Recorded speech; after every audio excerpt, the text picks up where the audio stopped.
In our Time for Kids, Time to Talk series, we have a special phone bank tonight where we're taking your questions right now, and the phones are very busy. Yeah, we have doctors and counselors ready to answer your questions. News 3 This Morning anchor Dannika Lewis joins us now. She has an update. Hi, Dannika.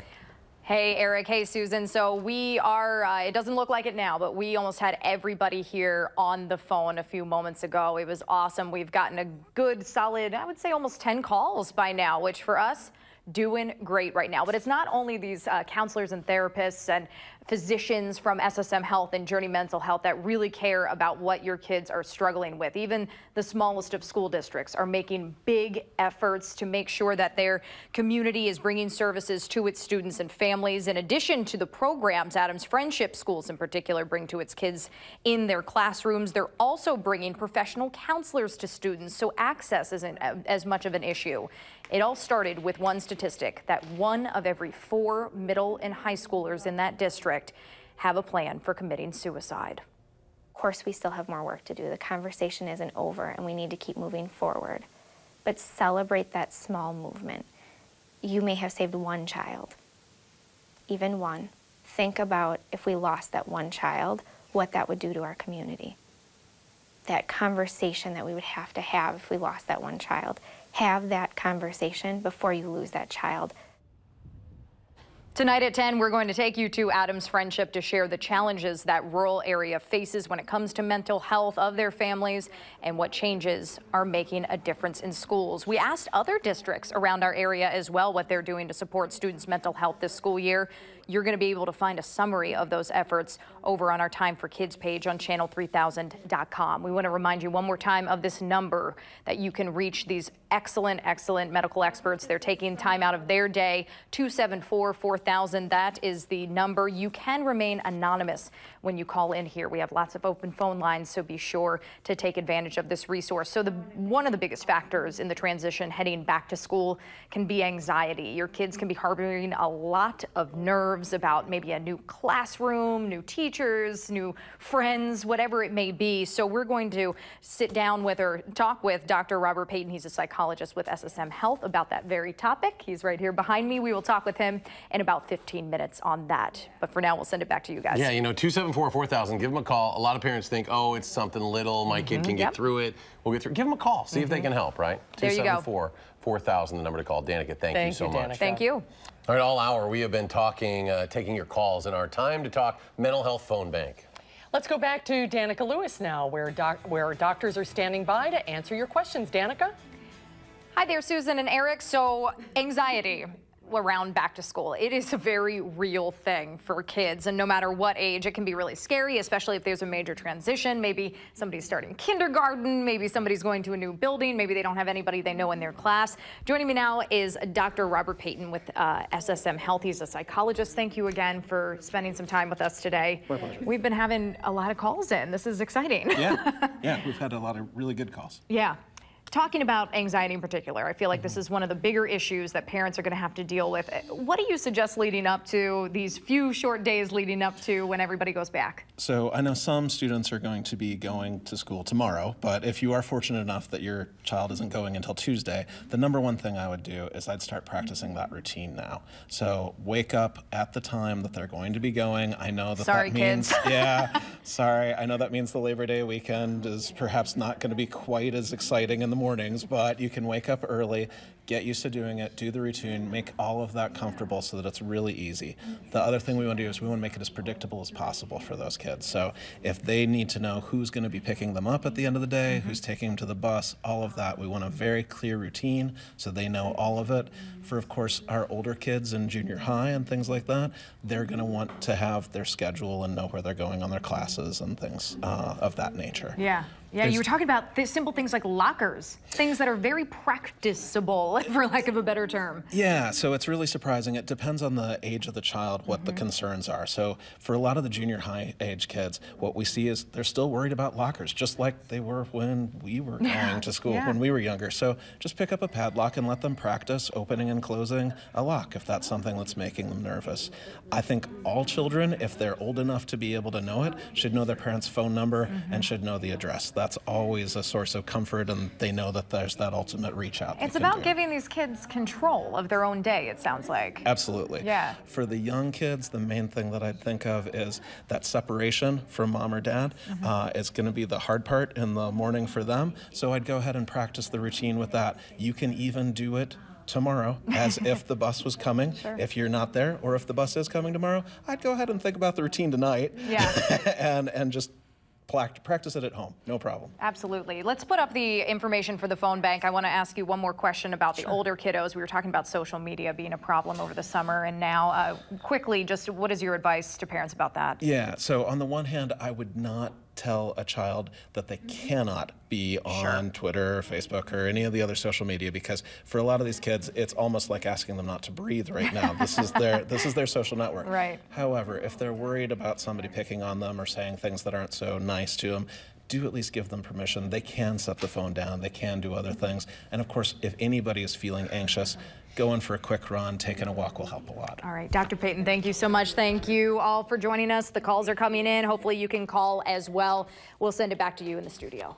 All right, really good stuff. Danica, thank you very much. These are the waning days of summer. Most school starts after the long holiday weekend, and it's a very exciting time, but it can also be very stressful for kids and parents. Yeah, with 1 in 5 kids struggling with some sort of mental illness, it can be difficult really to know where to start a conversation. That's why with the help of our friends at SSM Health, we are hosting a Time to Talk mental health phone bank before kids head back to school. Our Dannika Lewis with the providers taking calls right now. Hi, Dannika. Hi there, Eric. Hi there, Susan. So we have taken about 20 calls so far here in the first hour and some change of this phone bank. It's absolutely incredible. We've had a lot of different questions about different mental health issues, and we have about 7 people on board right now that are taking your calls. So please call in if you haven't already, and you may have a mental health question. But these folks here, the physicians and counselors, aren't the only ones worried and concerned about your child's mental health. It's something that school staff has been planning for all summer long as well. For staff like Adams Friendship District staff, poverty in their area makes this issue really that much more important. We need to recognize that going to the dentist and accessing a therapist, they are one and the same. Our students need that access. So you can tune in tonight to hear all about that school's district's efforts. But for right now, we have SSM Health's Dr. Kathleen Hipke talking with us today. Thank you again. Really, this is amazing that you guys took time out of your day to help us out. Of course. Yeah. We wanted to talk about, you know, the layers of this issue of mental health and how some very kind of what seems to be basic could be so much deeper. Can you kind of touch on what parents should be talking to their kids about? Sure. I think that a lot of times what we get focused on are the behavioral problems that come up with school, whether getting along with kids or teachers or following classroom rules.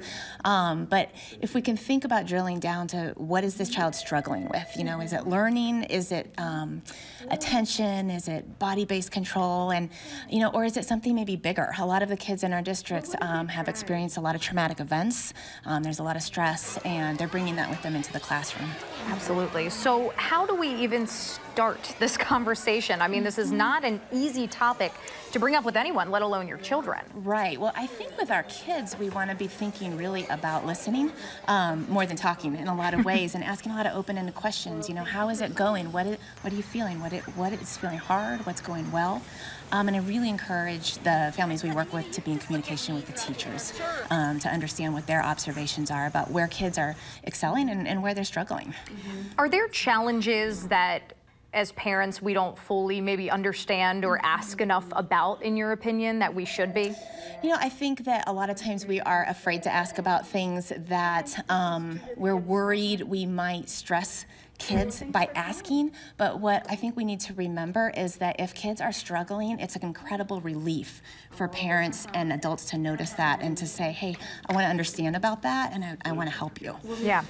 What else should we be doing specifically as we head back to school? This can be a really tough transitional time for kiddos and parents, really. Right. You know, are there specific conversations you would like to see families having in the next couple days? I think, you know, just talking about what to expect is the first one, and then and we want to be thinking about continuing the conversation. As these few weeks go, kids need to get adjusted. So it should be rocky in the beginning, but we want to keep checking in. We want to keep asking how it's going, and make ourselves available to the school staff to let them know as parents, you're open to communication and you don't need to wait if there's a concern. I think that's a great thing, communicating with everybody across the board. Let's show people what that number is again here. It's 274-4000 if we have that up here. 274-4000 is the number. One more question, Dr. Hipke, just a quick, if you could say something to folks that haven't called in yet and may have a question, what would you say to encourage them to do so? I guess I would say, again, let's keep the lines of communication open with each other. If you have a question, just call, ask, and we'll do our best to provide some guidance. Dr. Hipke, thank you so much. Dr. Hipke with SSM Health. She's a child psychologist for that organization. We will be back with more from the phone bank here. This goes until 6:30 tonight, Eric and Susan, and just an amazing resource.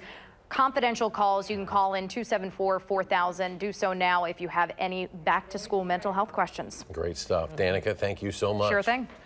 We are wrapping up our 2.5-hour mental health phone bank. That's right. Counselors, psychologists, and physicians are all answering calls before school begins for students. And our Dannika Lewis has been monitoring it all. She joins us now in Studio C. Dannika?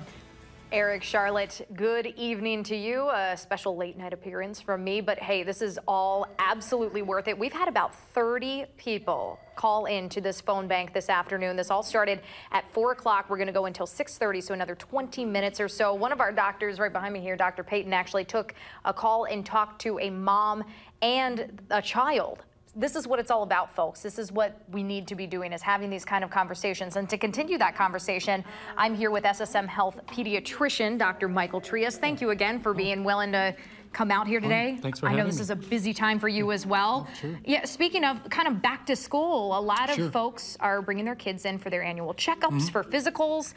This mental health conversation is a part of what you're doing every day as well. Absolutely. The incidence of behavioral emotional issues in kids is quite high and impressive, and actually as a healthcare provider, we actually have to do a better job at screening for these things and finding these things, because a lot of these things fall through the cracks.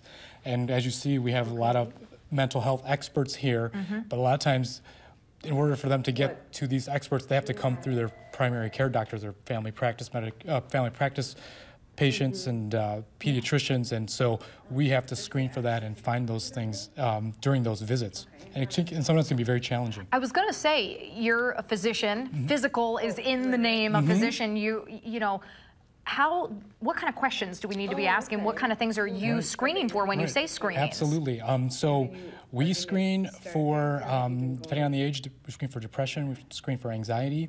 And so we have some things that we built into our physical exams where we'll ask patients and families and about these questions. And if any of those screening questions are positive, we kind of go into it further and in depth. I think, too, we were talking about on Facebook Live, and sometimes there's a stigma associated with them. People are afraid to talk about it, and we encourage patients and families to talk about these things with their kids so that they're informed, and so when they come to the doctor they can talk about it, because we often are the first line with getting these people the help that they need. We were talking about open conversations as well with teachers and staff. I mean, these are all people that should be communicating with one another. Any advice for parents? I know you have your clinical questions you're asking when somebody comes in. What would you like parents to be talking to their kids about before they even come in for their exams? You know, I think sometimes parents have this intuition where something's not quite right. And I think they should really follow their gut instinct. And when they feel like something's not quite right with their child or something's off, they really need to communicate with them. Ask them questions. Ask them how they're feeling. What are they worried about? What is, why are they acting differently? Or just to kind of get an idea of what is maybe going through their child's mind.